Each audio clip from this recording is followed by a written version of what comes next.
Hello and welcome to Fiscal Fury channel, everybody. This is Granitor.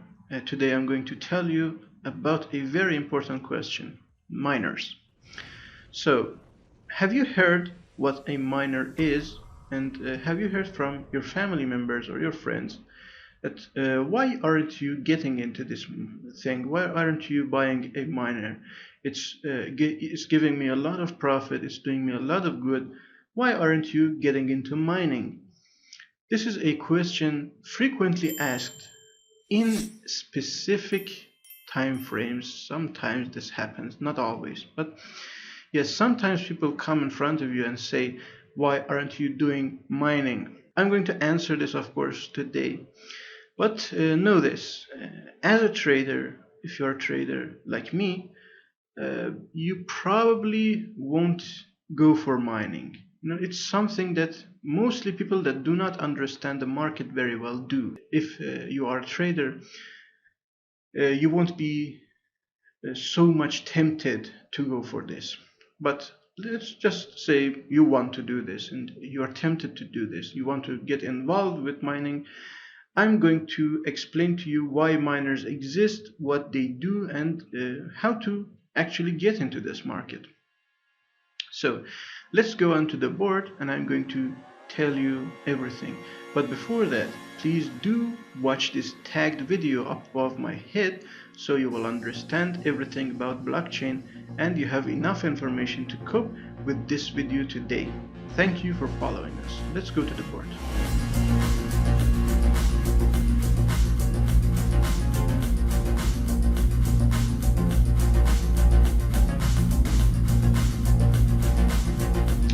So the first thing you need to answer is why miners actually exist.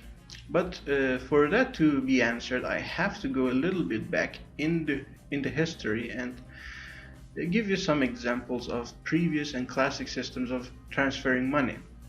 Look over here. Think that you are a person that has $100, for example. This is just an example. And there are three people over here that you need to give money to. For example, you have a debt or you want to buy something from them. You can copy this $100 bill into two other ones, and in total you will have $300. So if you copy this bill for yourself, you can give this one 100, give this one 100, and also this one another $100. These are all getting $100 bills. So this transaction actually becomes invalid. You are giving them fake cash. So they do not know how to cope with this. They do not know how to find out which of these bills is fake and which of them are real. So this transaction is invalid, and money itself becomes invalid as something you can use. So something came in named bank. Banks are individuals in the middle of you and those other guys that you want to pay bill to.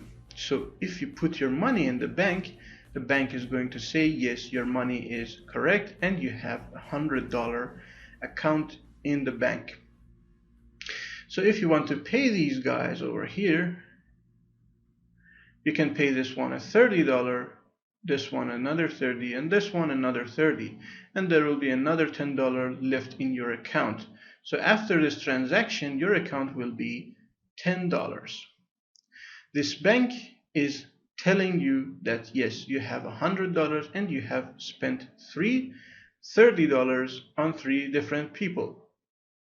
So now your account is only $10 and you have spent your money. This way, spending money starts to get value and it starts to be valid. Actually, money becomes valid if this sort of things happen. But in the middle of all this, banks take a piece of money as fee for themselves. So they take money if they want to. But when blockchain came, this whole thing blew over and Bitcoin said there is no longer a need for banks. So banks get out of the window. Let me explain this better for you. Again, you have $100. If you want to work in a cryptocurrency space, which is a peer-to-peer space, you are directly connected to this other person. So if a transaction happens and if you send $100 to this guy, your $100 will be zeroed out and this guy will have $100 and it is completely valid. And how that happens, it's completely ruled by miners. Let me explain further. In the cryptocurrency space and in the network of cryptocurrencies, there are thousands and thousands of miners, and they are all working towards one purpose. All of them are working in different shapes and sorts, but all of them totally want one thing: to find out if this transaction is complete and it is valid. All of them should generally believe that this transaction is valid.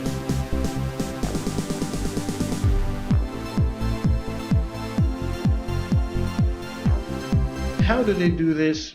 In the blockchain system, as I said before, miners are making the blocks. They are fighting each other, they are competing with each other to find the corresponding hash that makes a few zeros at the beginning and is the correct hash for the block to be made.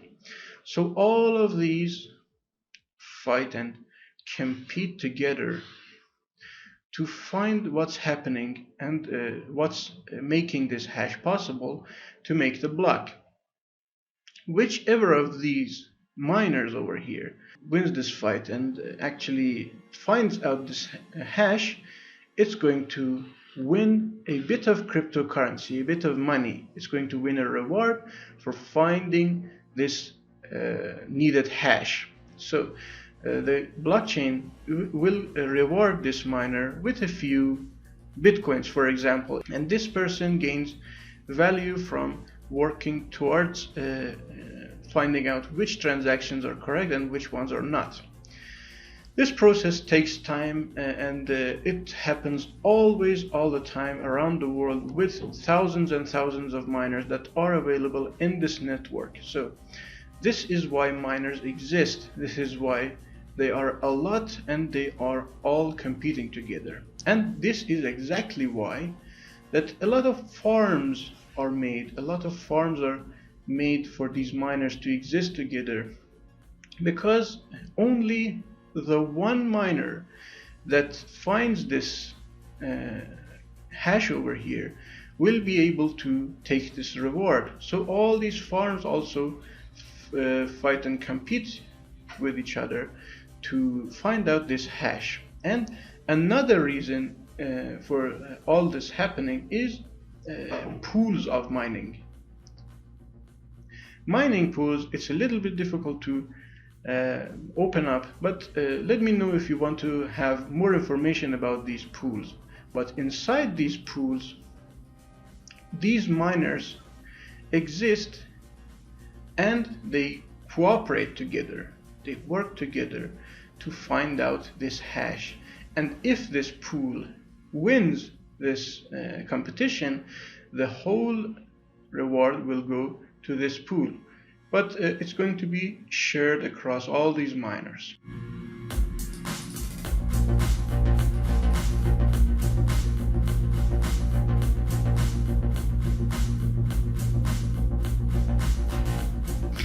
Before we continue further, this is just a personal advice. This is just my own view and no one else's. I just have to clear that up. There is pyramid schemes available in crypto space and in crypto market, yes. And as an advice just from me, never get into any of these pyramid schemes. They all work the same. They're all just schemes. Never get into any of them. And even if you see one inside crypto space, please do not get into one of them. you're going to have a lot of money to lose.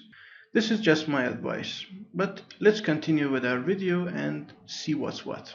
What you're seeing is different ways of mining. I'm going to explain them further for you.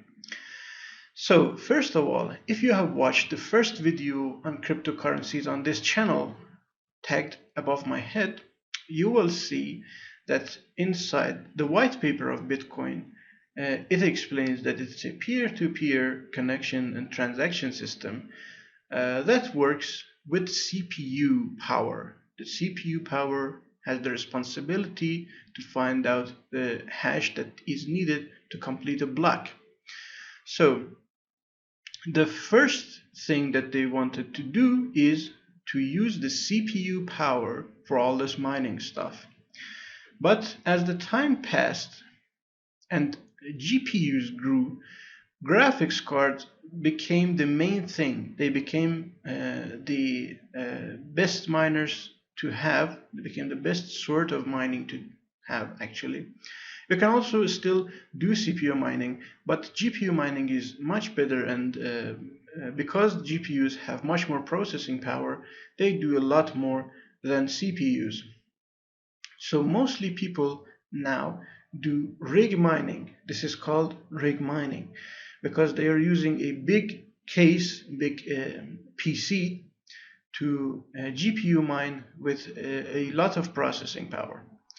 Now this sort of mining is also very good. You can get into it if you want to, but just be aware of one thing. In this system, there is a flaw.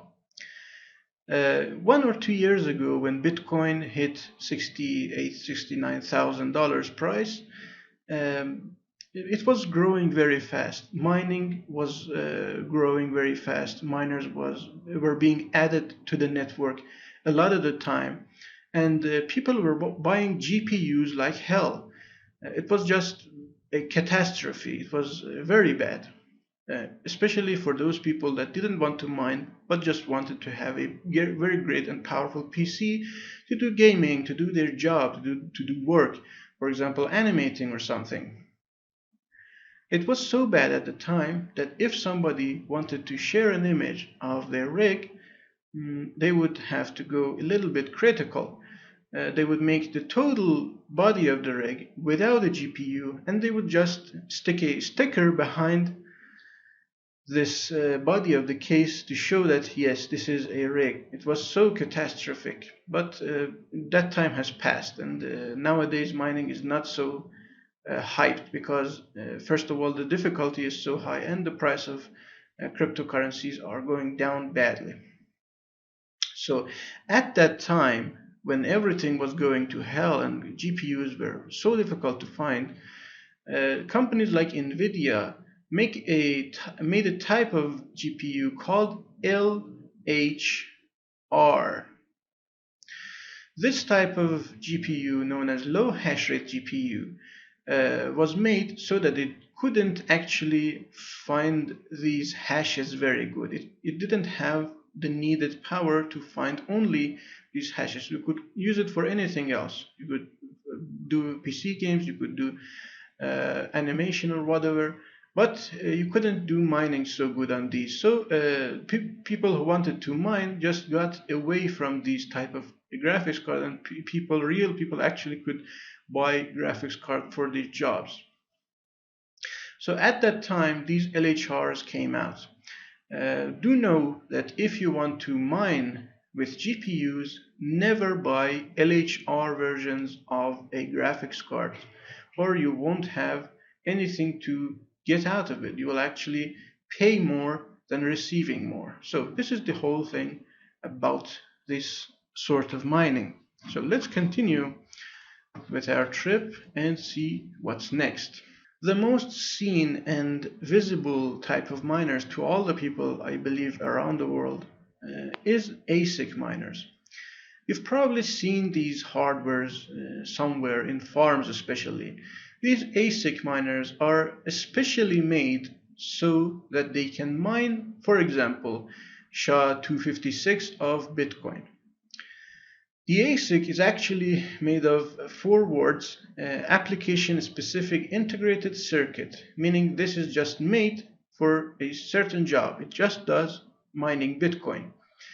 This specific sort of doing the thing actually made this type of miner the best, the most famous, and the most used, because it has more reward against all these GPU and CPU minings. So these ASIC devices became the main thing, but yes, you can still use GPUs and CPUs for mining, but you have to certainly join a pool. These are also added to the pools, but for GPU and CPU, you definitely need a pool. So this is about ASIC mining, which is the best sort of mining there is out there. Know that all these types of mining, no matter what they are costly, because these miners are working 24 hours a day, and you can disconnect them, but you won't receive any rewards further. But if they are working 24 hours a day, and they are maxed out all the time. They need a lot of energy to work. They need a lot of power. You need to repair them after a while or change them after a while. You have to upgrade them after a while because you need more power to gain more profit. So consider all this, consider all the money, consider all the spending and power needs for all this. You're gonna definitely spend a lot of money on it. Buying one of these is not just the end of the trip. You are going to have to pay a lot of money for using it. So for now, let's just continue with our video.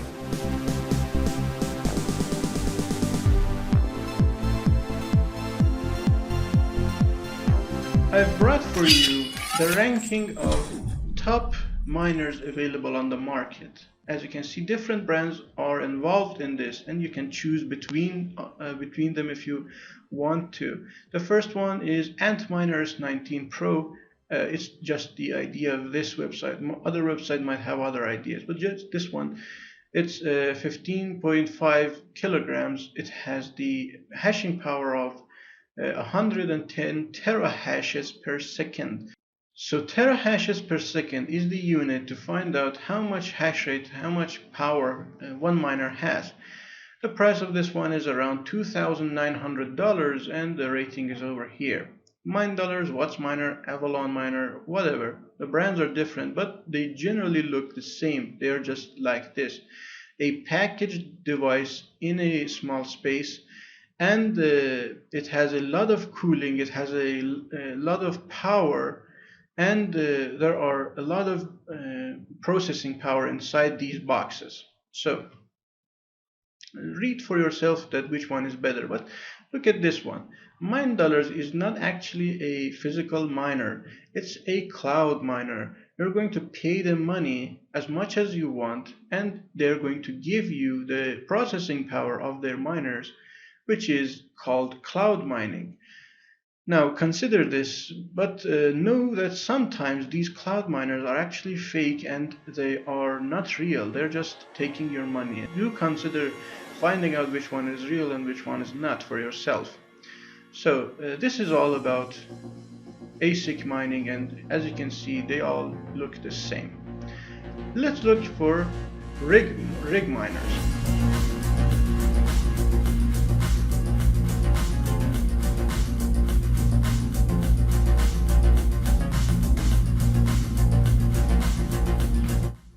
Now, as you can see, there are many different sorts, shapes, and visibility types. As you can see over here, there is a server farm over here for these rigs, and there's also a little basket with 3 GPUs in it. Different sorts of rigs are available on the market. You can make any sort that you want. Some people pay very little for their boxes, and some people buy actually metal boxes for their rigs. And sometimes, yes, full boxes are available if you have the money and cash for it as well. But the general shape of working is really the same. As you can see, there is a motherboard available here. Most of the time, people that want to do rig mining use special types of motherboards. They are made for mining actually. So you connect this motherboard to these big powers over here, very powerful. They mostly are modular powers. So you connect the motherboard to these powers, and then you connect these powers to these GPUs above on the top. There should be airflow available for all of them because they make a lot of heat. So these powerful GPUs are connected to the power and this motherboard over here. There's a small SSD over here and a small RAM available, but you do not need a powerful motherboard, a CPU, or a RAM and SSD if you want to just mine with the power of GPU. So this is the all thing that you need to know about these types of mining. Now, if you want to know more about rig mining and how you can use your hardware for rig mining, just make a comment down below and we are going to see what's what. And we're going to make a video for it. But for now, just know that this is all about mining, and I hope you have liked this video. If it has been helpful for you, please do not forget to like us down below, and don't forget to subscribe and hit the notification bell button.